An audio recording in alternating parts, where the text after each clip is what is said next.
आप सभी को नमस्कार। स्वागत है फिर से गुरुकुल ज्ञान गंगा चैनल में आपका। और मैं लेकर आया हूं आज उत्तराखंड के एक बहुत खूबसूरत इतिहास को हम दर्शाने जा रहे हैं।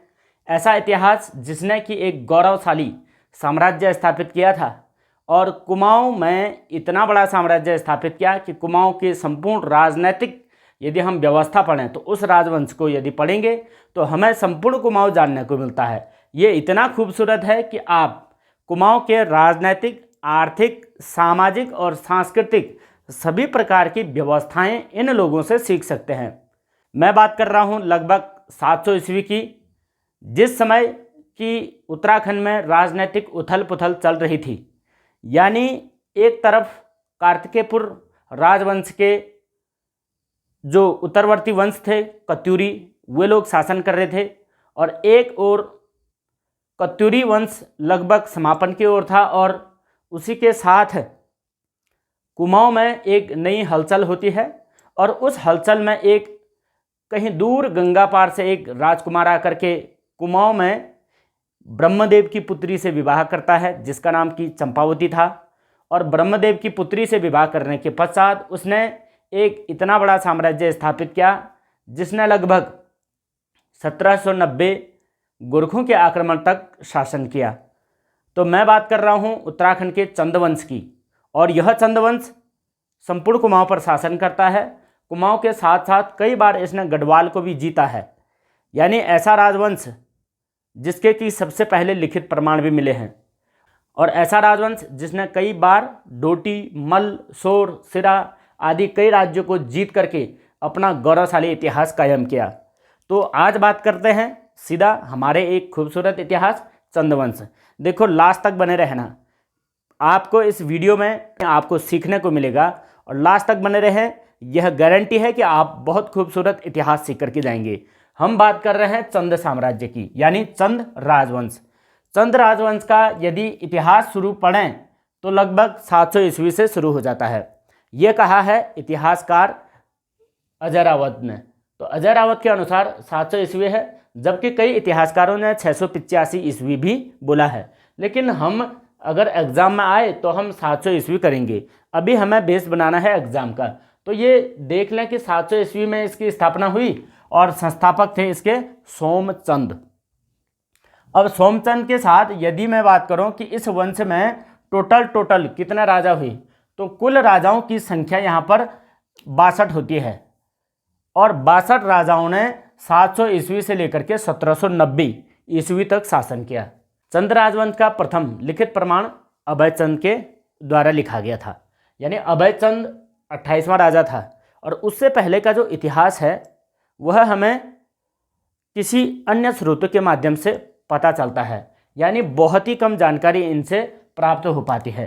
तो कुछ इतिहासकार मानते हैं कि भाई चंद वंश का राजा थोहर चंद था, लेकिन इसे हमारे स्थानीय इतिहासकारों ने नकारा है। यानी जो 23वां राजा था उसे इतिहासकारों ने संस्थापक बोल दिया, लेकिन ऐसा नहीं था, बल्कि इसका जो संस्थापक है वह सोमचंद ही होगा।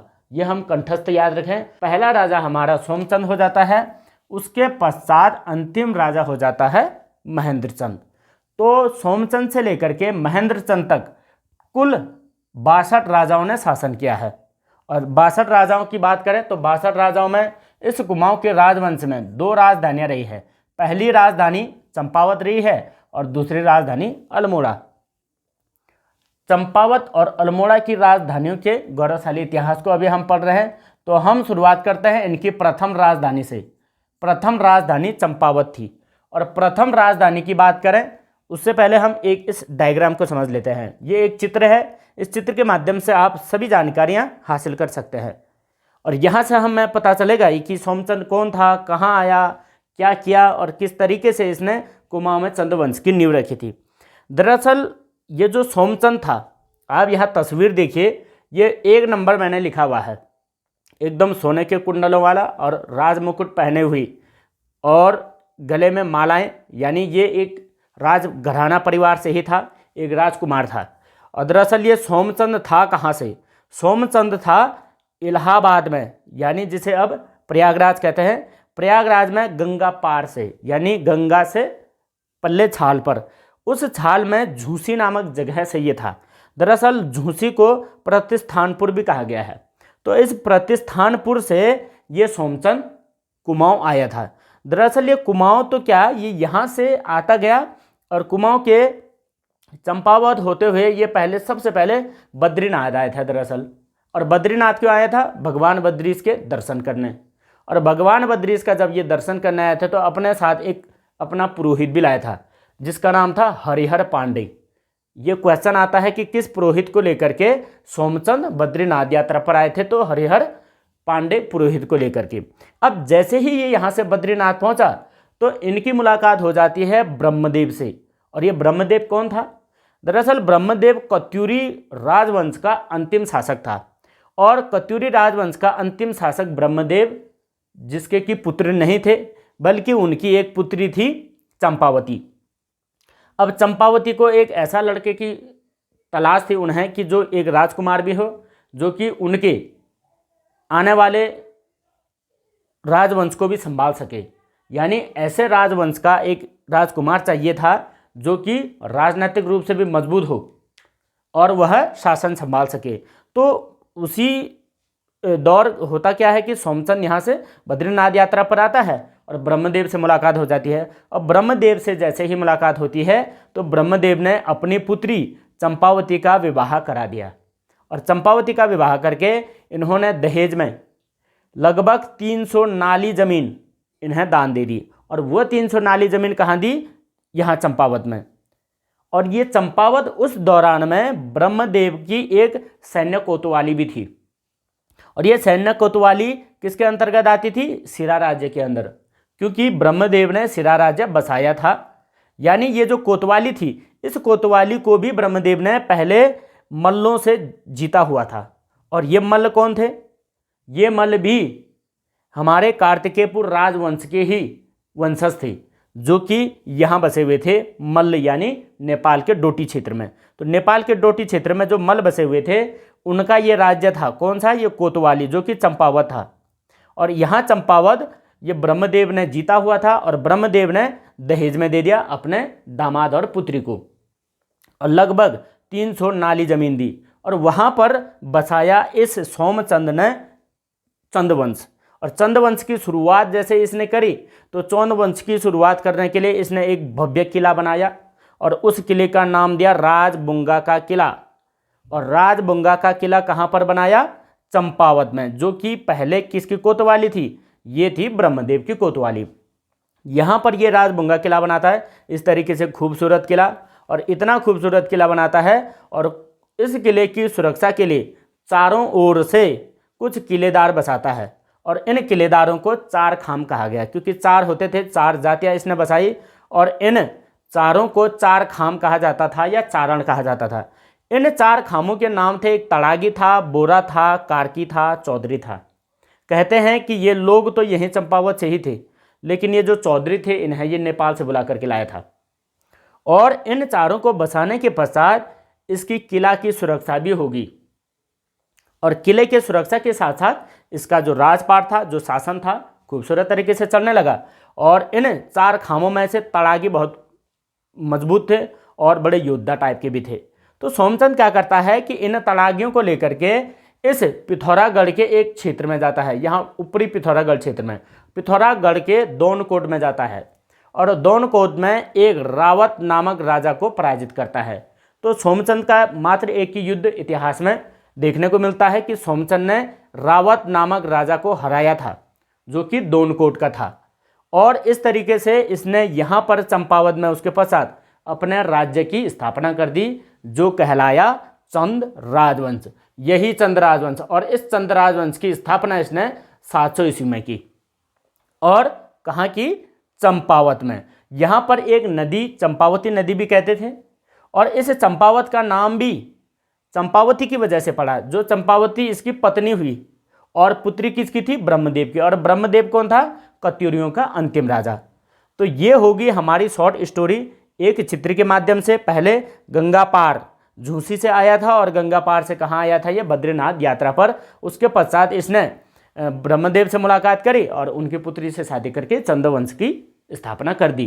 तो ये शॉर्ट तरीके से हम समझ सकते हैं चित्र के माध्यम से कि भाई कहानी क्या हुई थी। और 4 किलेदारों को क्या कहते थे? चारण या चार खाम कहते थे, जो इन्होंने यहाँ पर चारों किलेदार 4 दिशाओं में बसाए थे।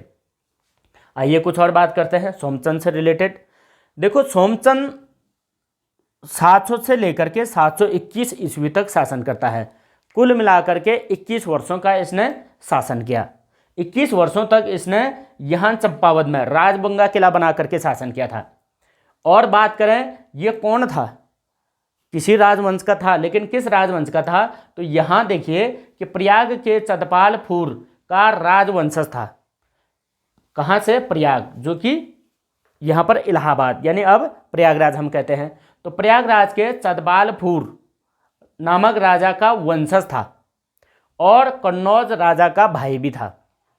यूपी के कन्नौज में ही, तो कन्नौज के राजा का भाई भी था और चतपालपुर राजा के वंशज से भी था। इसका मतलब ये जो सोमचंद था ये पहले से ही किसी राज परिवार घराने से था और यहाँ यात्रा के लिए आया था। और यात्रा में मुलाकात होगी ब्रह्मदेव से और उनकी इकलौती पुत्री थी। इकलौती पुत्री से विवाह करने के पश्चात चंद वंश की शुरुआत कर दी। और वंश को इसने चंद क्यों कहा?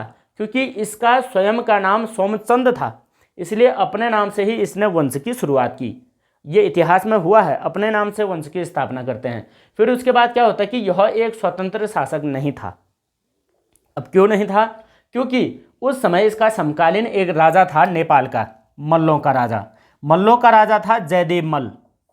ये याद रखें आप, सोमचंद का समकालीन जयदेव मल्ल नेपाल का शासक था, मल्लों का राजा। और इन मल्लों के ही वंशजों ने ये चंपावत बसाया था पहले, जिसको कि ब्रह्मदेव ने जीता और बाद में ब्रह्मदेव ने दहेज में दे दिया और अपनी कोतवाली बना करके दहेज में मिला। और दहेज में मिलने के बाद इसने राजबंगा किला बनाया। तो पुराने समय में यानी प्राचीन समय में मल्लों ने इसे बसाया था। उसके बाद मल्ल हार करके नेपाल चले गए थे। जैसे ही सोमचंद यहाँ अपने राजवंश की शुरुआत करता है तो जयदेव मल्ल सोमचंद से मुलाकात करता है और सोमचंद से मुलाकात के बाद जयदेव मल्ल का कहना था कि भाई देखो, यह हमारे पूर्वजों की ज़मीन है, आप यहाँ पर इस तरीके से शासन नहीं कर सकते हैं, इसके बदले आपको हमें कर देना होगा। तो सोमचंद को मजबूरन मल्लों को कर देना पड़ा था। इस प्रकार से स्वतंत्र नहीं था बल्कि मल्लों के अधीन शासन कर रहा था, या हम कह सकते हैं कि एक सामंत राजा के रूप में भी इसने शासन किया था, क्योंकि इसे कहा जाता है कि इसने मांडलिक राजा के रूप में शासन किया था। ने पूर्ण तरीके से एक स्वतंत्र शासक नहीं बन पाया सोमचंद, जो कि घर जमाई था। किसका घर जमाई? कुमाऊनी लोगों का घर जमाई, या कहें उत्तराखंड वासियों का घर जमाई था। अभी सोमचंद ने क्या क्या कार्य किए देखो। सोमचंद के कार्यों में अगर बात करें तो सोमचंद वह प्रथम राजा है जिसने उत्तराखंड में प्रथम पंचायती राज व्यवस्था अपनाई थी। और प्रथम पंचायती राज व्यवस्था अपनाई तो इसने गांव में ग्राम सयाना की नियुक्ति की थी। ग्राम सयाना बोले तो ग्राम सयाना को ये बूढ़ा भी कहते थे। और ग्राम सयाना यानी बूढ़ा, जो कि गांव का मुखिया होता था, उस मुखिया की नियुक्ति की और वही कहलाया पंचायती राज व्यवस्था यानी स्थानीय स्वशासन। इस स्थानीय स्वशासन को लागू किसने करा? सोमचंद ने। और कहाँ किया भाई? चंपावत। हम बात कर रहे हैं चंपावत की, तो चंपावत में किया। इसलिए ये सोमचंद महत्वपूर्ण हो जाता है। कुछ बातें और जान लेते हैं। जैसे सोमचंद ने कि भाई 4 प्रकार के ब्राह्मणों की नियुक्ति की, जिसे इसने चौथानी ब्राह्मण कहा। एक प्रश्न और आता है बाद में कि अल्मोड़ा में चौथानी ब्राह्मण किसने नियुक्त की? तो अल्मोड़ा में कोई और शासक करता है, उसके बारे में हम बाद में पढ़ेंगे। तो यहाँ पर इसने क्या किया? चौथानी ब्राह्मणों की नियुक्ति की। और चौथानी ब्राह्मण में कौन कौन थे? एक था सिमल्टी पांडे, और दूसरा था जोशी, तीसरा था देवलिया पांडे और चौथा था मंडालिया पांडे। 3 तो इसमें पांडे ही थे। भाई पांडे रखने के पीछे का रहस्य क्या है? अपने लोगों को रखना। और अपने कौन? यहाँ देखिए, सोमचंद जब बद्रीनाथ आया था तो हरिहर पांडे को साथ में लेकर आया था और ये था इसका पुरोहित। और इसी हरिहर पांडे के वंशज ये जो इतने पांडे हैं, सिमल्टी पांडे, देवलिया पांडे और मंडालिया पांडे, ये इसने यहाँ पर नियुक्त किए। उसके बाद सिमल्टी पांडे को इसने सर्वोच्च स्थान दिया, जिन्हें कि कुलगुरु का स्थान दिया। और इसमें से जो जोशी थे, जो कुमाऊनी थे, उन जोशियों को दीवान का पद दिया। और इस तरीके से 2 पद इन ब्राह्मणों को दिए गए। 2 लोग और इसने नियुक्त किए, वो थे मेहरा और फरत्याल।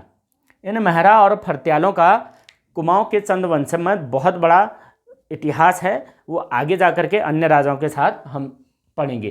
तो मेहरा को इन्होंने, ये जो सोमचंद था, इस सोमचंद ने मंत्री का पद दिया मेहरा को और फरत्यालों को दिया सेनापति का पद। इस तरीके से इस सोमचंद ने अपना शासन शुरू किया कहाँ? चंपावत में। और चंपावत बोले तो अभी के समय में यह चंपावत एक जनपद है और चंपावत जनपद पिथौरागढ़ से टूट करके बना हुआ है। तो इस समय पर इनका जो शासन था ये यहाँ से ये पिथौरागढ़ के दौनपुर क्षेत्र को लेकर के इधर से टोटली शासन इसके अधीन था, सोमचंद के अधीन। तो सोमचंद ने धीरे धीरे यहाँ पर चंपावत में पूरा गढ़ बनाया। तो ये थी हमारे सोमचंद से रिलेटेड कुछ जानकारियाँ। देखो एक यहाँ पर मैंने भोलेनाथ का चित्र बनाया हुआ है। अब ये भोलेनाथ क्यों है? इतिहास में प्रश्न पूछा जाता है उत्तराखंड के कि भाई सोमचंद किसके भक्त थे? तो सोमचंद शिव भक्त थे। ये इंपॉर्टेंट क्वेश्चन हो जाएगा, शिव भक्त थे। लेकिन इतिहासकार कहते हैं कि ये बद्रीनाथ आए थे। भाई बद्रीनाथ में तो भगवान विष्णु का आसन है, यानी बद्रीनाथ में भगवान विष्णु बैठते हैं। लेकिन हो सकता है कि शिव भक्ति भी उनके अंदर होगी। तो एक हिंदू धर्म का व्यक्ति कई ईश्वर के भक्त हो सकते हैं, तो उनमें शिव भक्त ये मजबूत तरीके से शिव भक्त था और बद्रीनाथ की यात्रा पर आए थे। शायद ऐसा हो सकता कि उस ज़माने में भी बद्री और केदारनाथ की यात्राएं होती होगी, तो ये बद्रीनाथ आया था। और इसी बीच में इसकी मुलाकात होगी ब्रह्मदेव से, जो कि उस समय सिरा राज्य का शासक था और कत्यूरु का अंतिम राजा भी था। और इनकी पुत्री चंपावती से विवाह करता है कहाँ? यही चंपावत में। और उसके पश्चात कोतवाली क्षेत्र इसको दहेज में मिलता है। तो ये थी हमारी स्पेशल जानकारी चंद्रवंशों की शुरुआती जानकारियाँ। तो चंद्रवंशों की शुरुआती इतिहास यही है। ये खूबसूरत इतिहास आप अपने दिमाग में बिठाएं और सब कुछ एक साथ याद करें।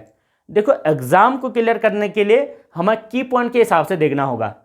इतिहास का जो सारे चिट्ठा जो इतिहास में हम कहें कि थ्योरी होती है, उस थ्योरी को मैंने एक भी नहीं लिखा है, डायरेक्ट की पॉइंट के माध्यम से लिखा हुआ है। और की पॉइंट के साथ साथ मैंने सोमचंद का चित्र भी बनाया, जबकि सोमचंद के चित्र की तो कोई आशंका नहीं है कि किसी भी किताब में प्राप्त हो जाए। और ये किला आप देखिए, खूबसूरत किला बनाया था, जिसे क्या नाम दिया था? राजबुंगा किला। और सोमचंद ने केवल 21 वर्ष तक शासन किया। उसके बाद इनके पुत्र होते हैं, तो उनके पुत्रों की जानकारी हम नेक्स्ट वीडियो में पढ़ेंगे। तब तक के लिए आप इसे अच्छे तरीके से कंठस्थ करके याद रखें। बहुत ही ज़्यादा खूबसूरत है, झूसी का लड़का यानी झूसी का राजकुमार। तो चंपावती के सपनों का राजकुमार सोमचंद थे। उसके पश्चात विवाह होने के पश्चात इन्होंने अपना खूबसूरत राजवंश की शुरुआत की चंपावत के अंदर। तो आप इस वीडियो के बाद अगली वीडियो का तुरंत इंतजार करें। हम अगली वीडियो सीरीज भी इसी के बाद लाने वाले हैं, चंद राजवंश से रिलेटेड। तो हमारी वीडियो को आप ज़्यादा से ज़्यादा ज़रूर शेयर कीजिएगा, क्योंकि आप शेयर करते हैं तो हमें सपोर्ट मिलता है, नई वीडियो बनाने की और अच्छी एनर्जी मिलती है। तो ज़रूर हमारे चैनल पर बने रहिएगा और अपने दोस्तों में और सभी ग्रुप्स में प्लीज़ शेयर ज़रूर कीजिएगा। आज के लिए बस इतना ही। कैसी लगी यह मास्टर वीडियो ज़रूर आकर के कमेंट में बताएं। और बाकी आज के लिए बस इतना ही। मिलते हैं अगले एक इंटरेस्टिंग वीडियो में, तब तक के लिए जय हिंद।